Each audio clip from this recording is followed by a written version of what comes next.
부동산 등기법은 절차법으로 부동산의 권리를 공식적으로 등록하는 과정을 다룹니다. 하지만 이 과정이 원활하게 진행되려면 다른 실체법, 실제 권리를 규정하는 법과 연결되어 있어야 합니다. 쉽게 말해 무엇을 등기할지 결정하는 법들이 먼저 존재하고 이를 실행하는 절차가 부동산 등기법입니다. 다만 보존 등기의 경우 예외적으로 새로운 소유권을 창설하는 역할을 합니다. 부동산 등기법을 퍼즐에 비유하여 설명드리도록 하겠습니다. 비유하자면 퍼즐의 테두리 조각은 민법, 퍼즐 조각은 다른 법률 등이고 퍼즐 완성이 등기부입니다. 완성된 퍼즐을 액자에 넣고 전시하는 과정을 부동산 등기법이라고 비유하고 싶습니다.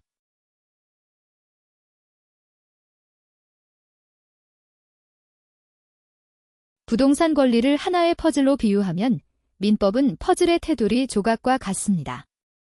즉, 부동산 권리의 가장 기본적인 틀을 형성하는 법이 바로 민법입니다. 퍼즐을 완성하려면 가장 먼저 테두리를 맞춰야 전체 모양이 잡힙니다.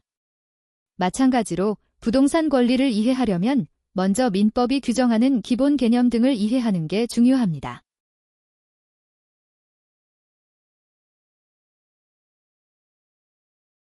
퍼즐이 완성되려면 테두리뿐만 아니라 내부 조각도 정확히 맞춰야 합니다. 부동산 권리를 구성하는 각 조각은 다른 실체적 법률 등으로 이루어져 있습니다.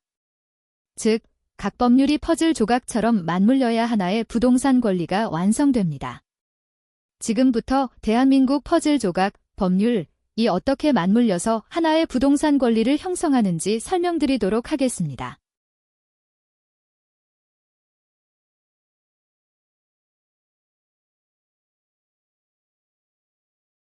부동산 등기는 부동산의 권리를 공적으로 기록하여 거래의 안전성을 확보하는 제도로 먼저 여러 법과 제도가 하나의 퍼즐처럼 맞춰져야 완벽하게 성립되는 구조입니다. 퍼즐 조각 하나라도 빠지면 법적으로 문제가 발생할 수 있고 거래가 무효가 될 수도 있습니다. 먼저 퍼즐의 테두리 조각인 민법입니다. 부동산 권리, 변동의 실체적 법률 관계 규정합니다.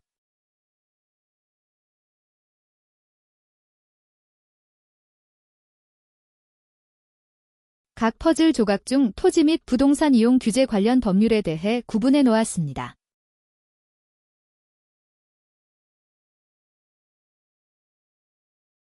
부동산 거래 및 보호 관련 법률, 조세 및 부동산 세금 관련 법률, 부동산 관련 소송 및 집행 절차 법률 등도 구분해 놓았습니다. 규칙과 예규 등도 각 퍼즐 조각이라고 생각하시면 좋겠습니다.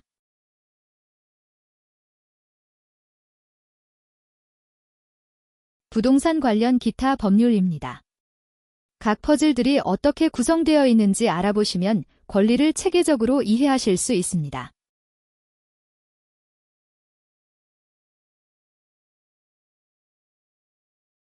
퍼즐 완성을 등기부라고 비유하였습니다.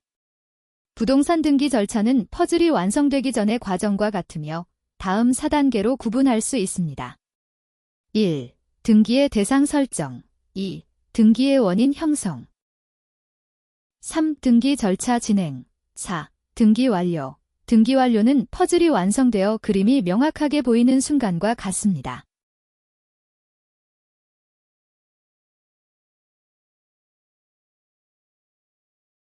퍼즐이 완성되면 액자에 걸어 누구나 볼 수 있는 것처럼 등기 완료 후 등기부가 공개되고 누구나 열람 가능합니다. 부동산의 소유권과 권리 변동을 투명하게 공개하여 거래 안전성을 확보합니다. 즉, 등기는 공개성을 통해 부동산 거래의 신뢰를 높이고 권리를 보호하는 역할을 합니다. 새로운 부동산 거래가 이루어지면 다시 퍼즐을 새롭게 맞추는 과정, 새로운 권리이 시작됩니다. 즉, 등기 절차는 한 번으로 끝나는 것이 아니라 부동산 거래가 계속되는 반복되는 과정입니다.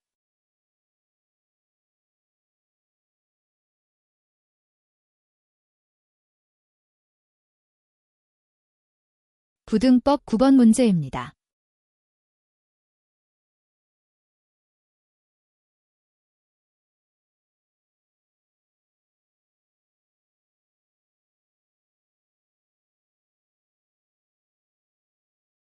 대지권의 목적인 토지에 대한 공유물 분할 판결에 따른 등기 절차에 관한 등기 선례를 설명드리도록 하겠습니다. 기본 상황으로 한 필지의 토지가 있습니다.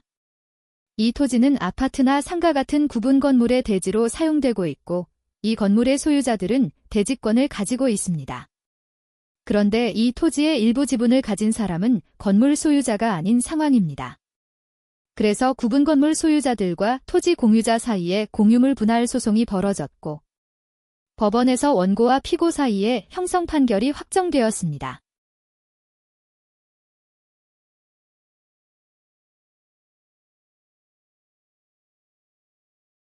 공유물 분할 판결 후 등기 절차로는 다음과 같은 절차로 소유권 이전 등기를 진행해야 합니다.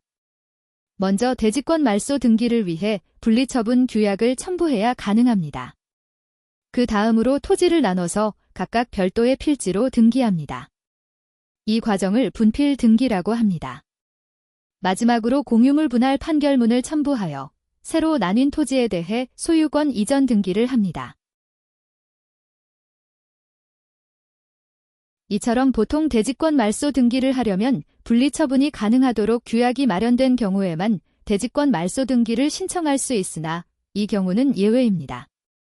법원에서 공유물 분할 판결이 나면 토지의 일부가 더 이상 건물 사용에 필요하지 않다는 것이 명확해졌기 때문입니다. 건물 사용에 필요한 범위 이외의 대지에 대한 단독 소유권을 취득한 당사자는 구분 건물의 소유자들을 대위하여 그 토지에 관하여 대지권 말소 등기를 신청할 수 있으며, 이 경우 공유물 분할 판결이 대지권의 소멸을 증명하는 정보에 해당하므로 분리처분 가능 규약을 첨부 정보로 제공할 필요가 없습니다.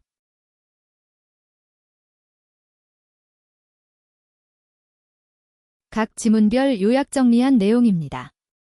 오늘도 시청해주셔서 감사드립니다.